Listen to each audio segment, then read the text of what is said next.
Assalamualaikum warahmatullahi wabarakatuh.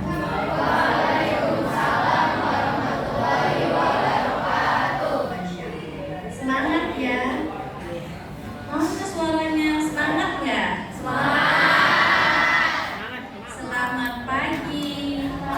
Di sekolahan ada yel-yelnya nggak sih? Kalau misalnya SMPN 237 Jakarta ada nggak ya? Ada. Ada. Apa namanya? Boleh dong dicontohin satu dong biar kita ada semangat dulu. Di sini sayang. Sini ya.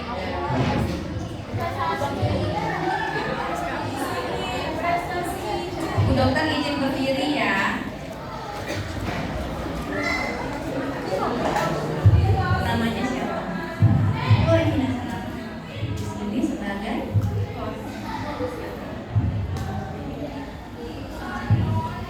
SMPN Negeri 273 Jakarta, disiplin prestasi ceria.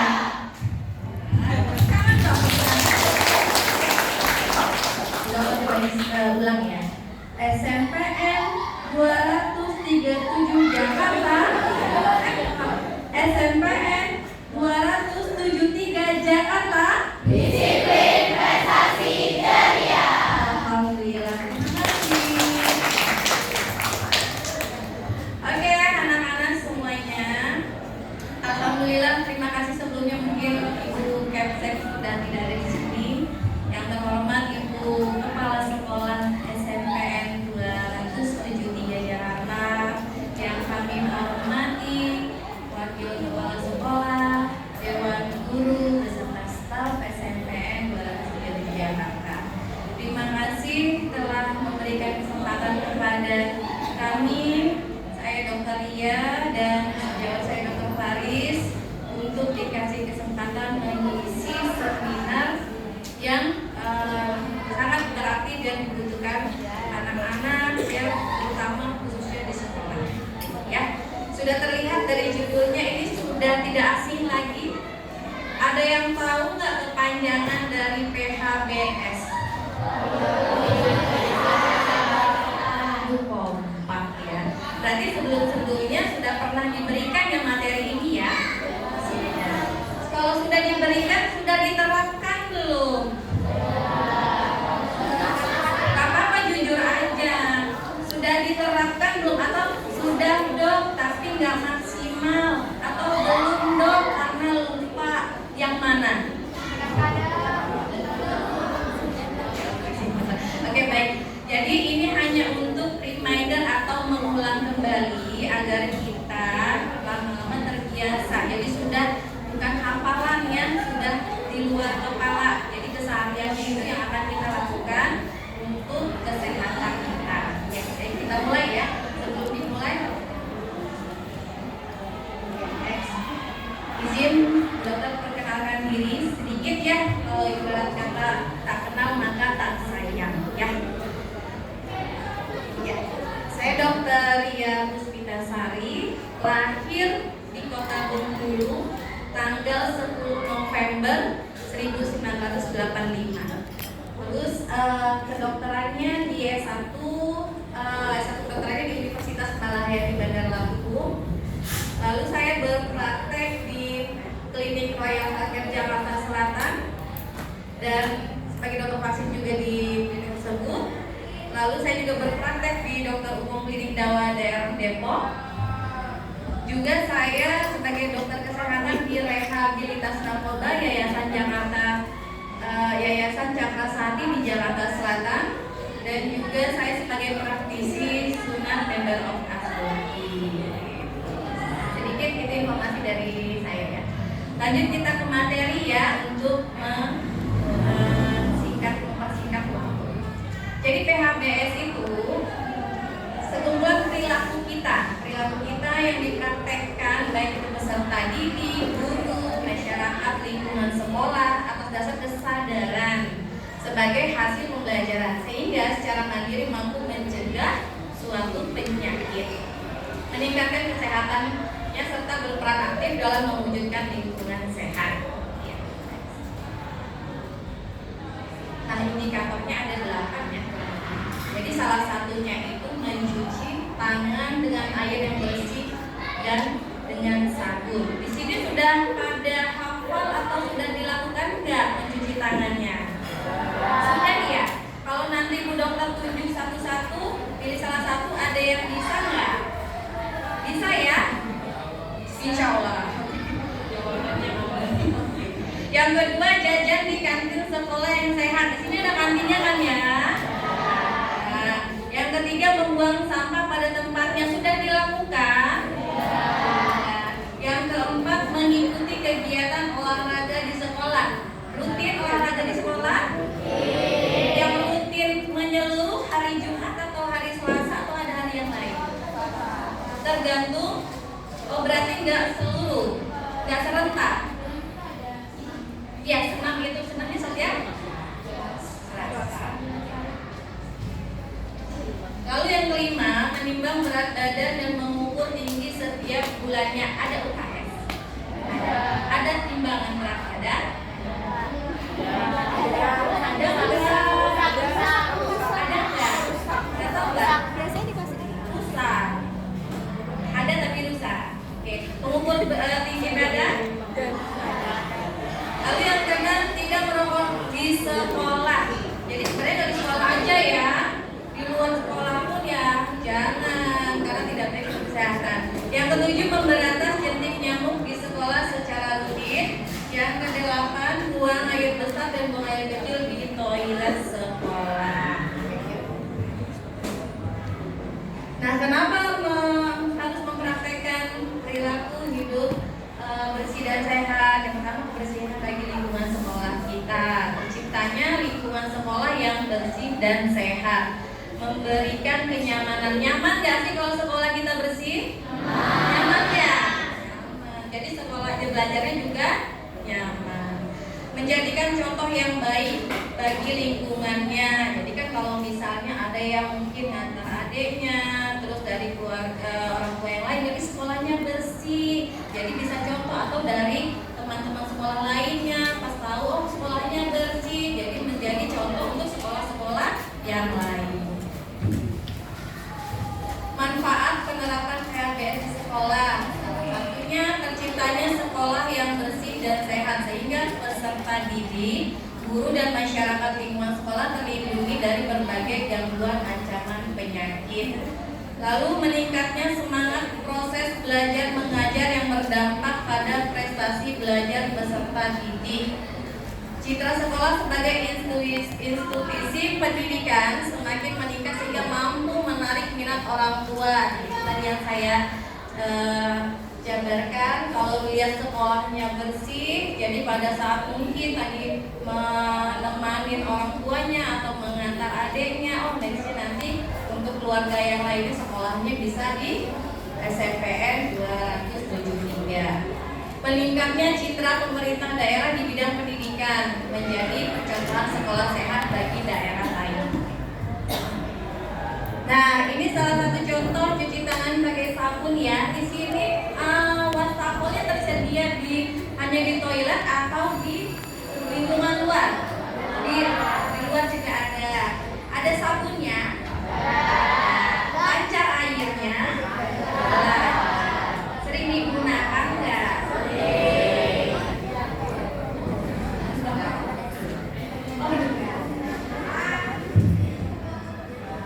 Oke, ini 6 langkah cuci tangan yang Bu Dokter ambil secara WHO ya, secara WHO. Memang banyak tuh, ada 5, ada 6, ada 7. Tapi katanya kita ambil 6 langkah. Yang pertama, gosokkan kedua telapak tangan. Ayo coba dicontohin dulu. Ikutin seperti gambar. Coba. Angkat juga tangannya, angkat dulu tangannya saya. Angkat tangannya saya. Angkat tangannya. Oke, ke atas. Gosok kedua telapak tangan. Gimana gosok kedua telapak tangannya? Dokter mau lihat. Oke, pinter loh. Oke. Baru telapak tangan ya, belum masuk ke sela-sela ya.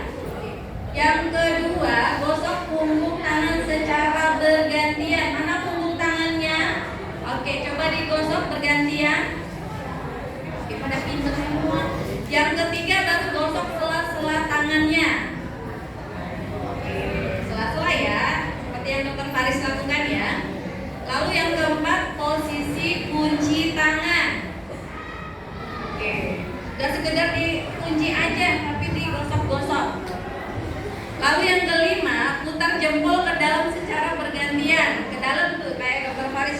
dalam cara bergantian ya.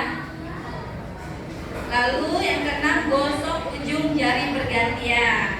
Gitu ya, bentar ya. Setelah itu bilas ya dengan air yang mengalir. Ya dilihat dengan situasi dan kondisi waterfall seperti apa. Kalau sekarang itu kan banyak nih yang model yang ada injakan kaki, jadi kan lebih aman. Setelah itu kan tidak menyentuh lagi. Tapi kalau yang tidak ada injakan kaki, boleh pakai siku atau kalau tersedia tisu, nanti dilap dengan tisu baru ditutup gitu ya perannya. Manfaatnya apa saja sih dok? Kenapa sih harus cuci tangan? Ada yang tahu nggak? Bisa jelasin nggak? Oke. Pertama, terhindar dari penyakit jelas ya, karena namanya kuman bakteri itu tidak terlihat kasat mata gitu. Tapi dok, itu kan kadang saya nggak cuci tangan nggak pernah sakit tuh. Kok takutnya kena diare? Jadi teman-teman, di tubuh kita tuh kan ada yang namanya imunitas tubuh, ya kekebalan tubuh. Tidak semua anak punya kekebalan tubuh yang sama. Jadi selagi bisa kita mencegah, baiknya mencegah gitu ya. Mencegah penyakit ya salah satunya dengan cara mencuci tangan. Yang kedua, terhindar dari penyakit influenza. Tahu nggak kenapa? Ada yang pernah sakit flu nggak? Pernah. Gimana rasanya, bersin-bersin nggak? Iya, bersin-bersin ya. Terus kalau bersin sudah diterapkan nggak etika batuk dan bersin dan flu-nya? Sudah ada yang tahu nih kayaknya nih. Ya, sudah pernah diajari? Sudah? Bagi yang tahu ya, itu istilahnya dia mengurangi kontak atau penularan ke yang lain. Tapi bagi yang tidak tahu bisa menular. Menular dari apa? Misal nih ya contoh, ada yang sedang batuk, tapi dia menutupnya dengan tangan. Benar atau tidak? Menutupnya dengan tangan, benar atau tidak? Jadi kurang tepat ya. Jadi kalau ada yang batuk, gitu ya, terus dia nggak sengaja nih kan banyak pegangan nih, ya ada teralis, ada tangga, ada meja, ada pulpen dan semacamnya. Nah maka dari itu dari sanalah bisa terjadinya penularan ke yang lain. Maka dari itu kenapa mencuci tangan itu diwajibkan. Jadi untuk etika batuk dan dokter jelaskan juga di sini. Kalau kita sedang sakit, tolong diterapkan etika batuknya, yaitu menutupnya dengan siku. Yang kedua, jika ada tisu dan sapu tangan boleh digunakan, gitu ya. Jadi tidak dibiarkan saja atau menutup dengan tangan. Jika pun memang harus dengan tangan, segera dicuci. Lalu terikat dari batuk dan terikat dari cacingan. Ya, kita konsumsi jajanan sehat. Kalau ini jajanan sehat atau tidak? Tidak. Mungkin ada kesukaan di situ ya. Oke, kenapa? Karena di sini kan ada MSG, ada gula yang manis-manis berlebihan, ada pewarna, terus yang digoreng-goreng serta yang diawetkan. Jadi jajanan seperti ini kurang lebih tolong dihindari, gitu ya. Dokter juga di sini orangnya bukan yang makanan itu nggak boleh sama sekali, ya. Boleh saja, cuma tidak dikonsumsi setiap hari. Baiknya konsumsi yang setiap hari itu makanan yang sehat dan bergizi. Makanan sehat seperti apa? Di sini ada yang sering bawa bekal nggak atau selalu ngandelin jajanan di kantin? Ada yang bawa bawa ini, bawa makanan dari rumah homemade ya bahasa sekarang ya. Ya, jadi lebih baik, lebih aman seperti itu, gitu ya. Ini ya salah satunya kenapa dihindari kalaupun memang harus jajan di luar. Jadi belilah makanan di tempat yang bersih, jauh dari tempat sampah untuk melindungi dan pencemaran debu, serangga dan lainnya. Lalu belilah makanan dari penjual yang bersih. Jadi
sampah pada tempatnya. Anak-anak sudah pada tahu nggak sih arti-arti dari warna-warna 3 tong sampah itu?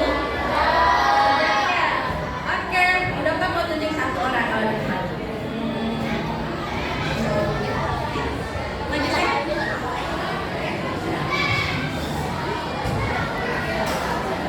Namanya siapa? Betul mananya yang sudah paham dengan arti label atau warna tong sampah tuh. Juga udah pernah dikasih tahu tuh. Coba tapi nggak apa-apa, sepengetahuan kamu saja. Coba jelasin warna hijau itu organik, warna kuning anorganik, nomor 3 yang merah itu B3. Fungsinya apa aja? Gimana coba diulang? Yang hijau ini Bu Dokter, yang kuning ini Bu Dokter, yang merah ini Bu Dokter. Itu buat bahan organik. Bahan organik itu apa? Nanti daun.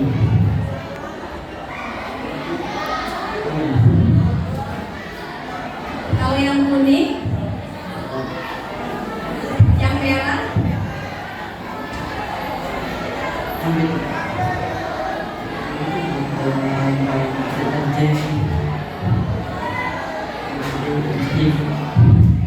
ya. Kasih tepuk tangan dulu, udah jawab.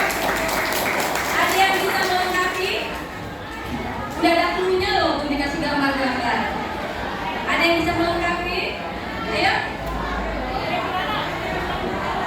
Yang osis nih, kalau nggak yang osis. Oke, jangan main-main. Jadi mengingatkan teman-temannya lagi.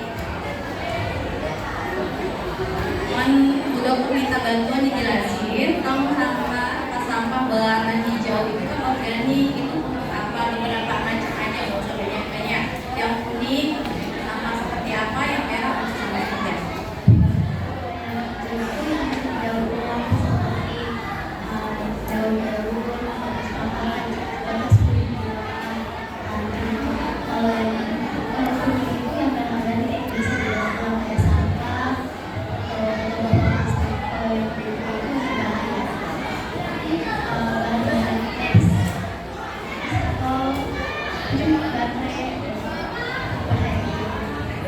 Tepuk tangan dulu dong buat temennya. Terima kasih.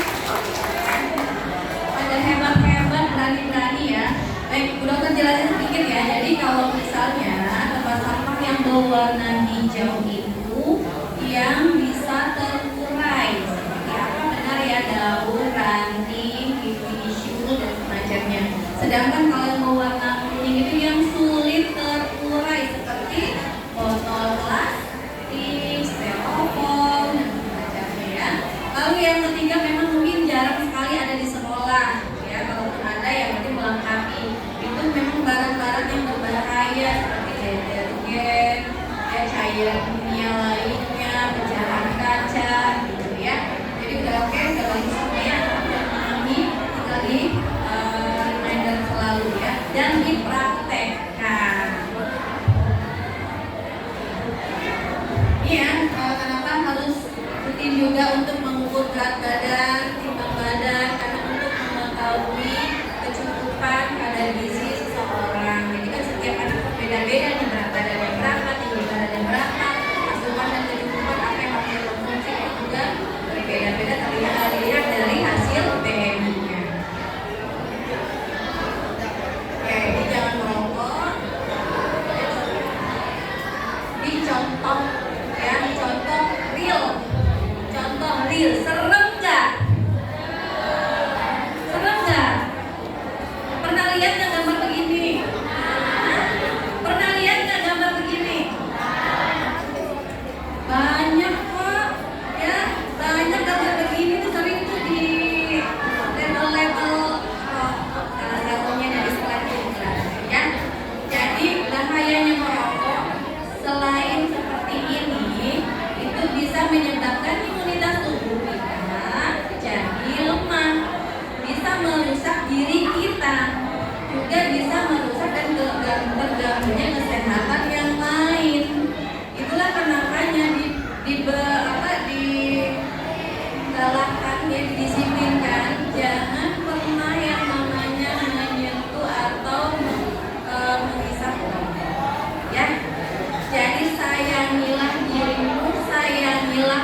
Jadi kalau perilaku hidup bersih dan sehat itu yang pertama memang di sekolah harus terlihat tertata juga yang budaya untuk makanan-makanan yang akan dikonsumsi anak itu yang harus yang sehat dan kantinnya juga harus bersih.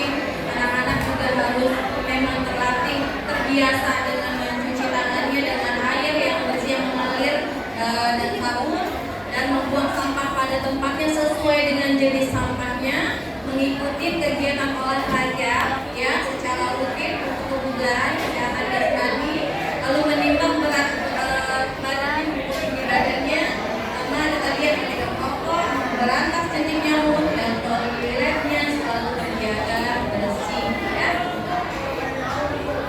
Oke, dari sini ayo lakukan perilaku hidup bersih dan sehat ya. Kesimpulannya itu tadi, Bu Dokter harapkan semuanya tidak hanya untuk dibaca-baca saja, disimak saja, tapi benar-benar dilakukan untuk diri sendiri. Bahkan kalau kita sudah menerapkannya dengan baik, kita juga bisa mengedukasikan, menginformasikan ke keluarga kita sendiri ya.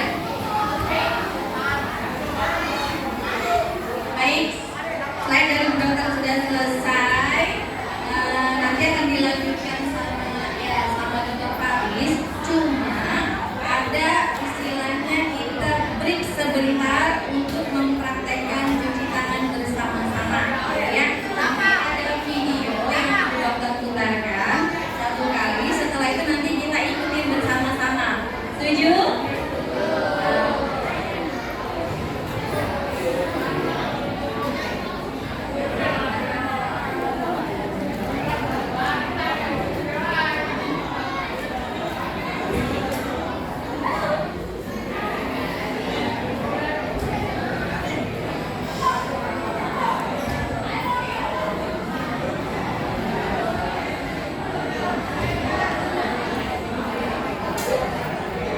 Pak izin, ini ada suaranya nggak ya kalau diputar? Gede.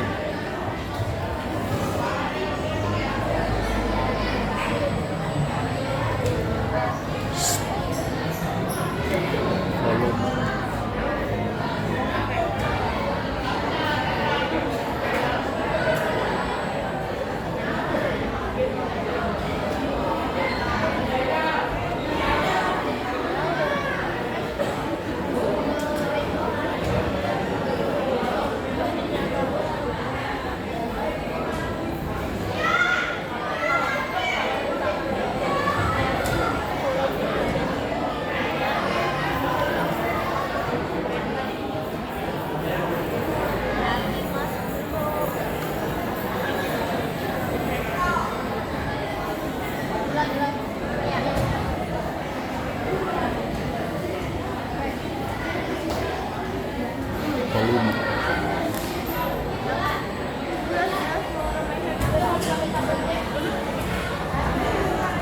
Volumenya enggak? Volumenya dinaikin ya?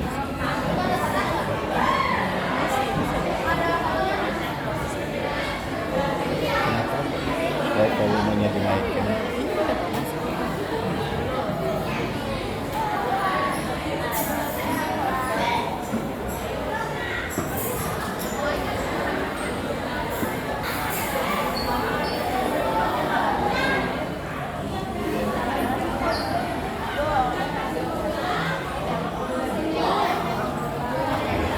Kita tes dulu ya, mungkin dicoba di sini aja. Mungkin suaranya bisa terdengar. Nanti anak-anak lihat satu kali aja. Setelah itu nanti berdiri bersama-sama, ya ikutin gerakan kakaknya ya. Langkah tadi cuma lebih disimpelkan, biar lebih bersemangat sebelum masuk materi satu lagi. Oke?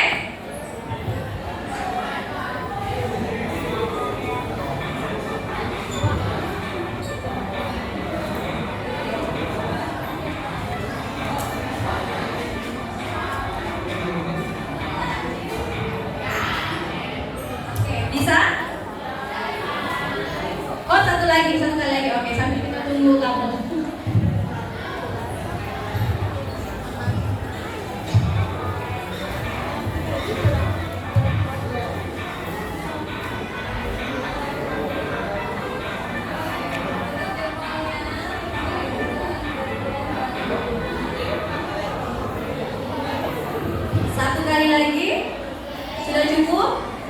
Oh tidak cukup. Bentar, sekali lagi ya.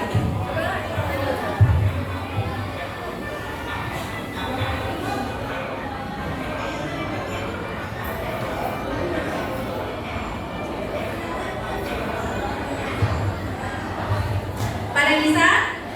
Sama pengambilan. Kalem banget.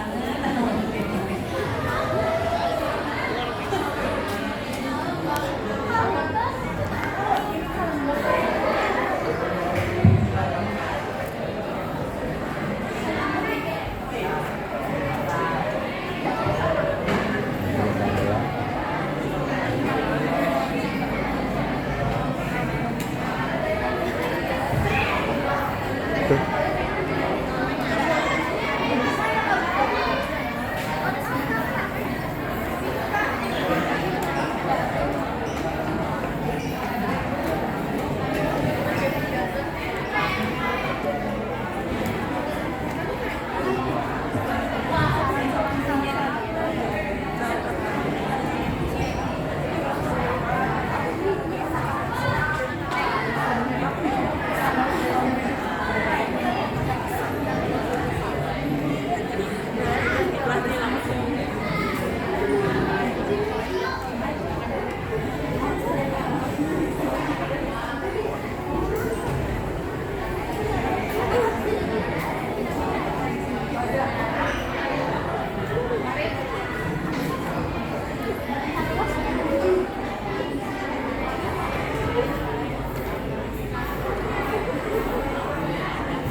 Kenapa itu tadi mati volumenya nggak bisa ya?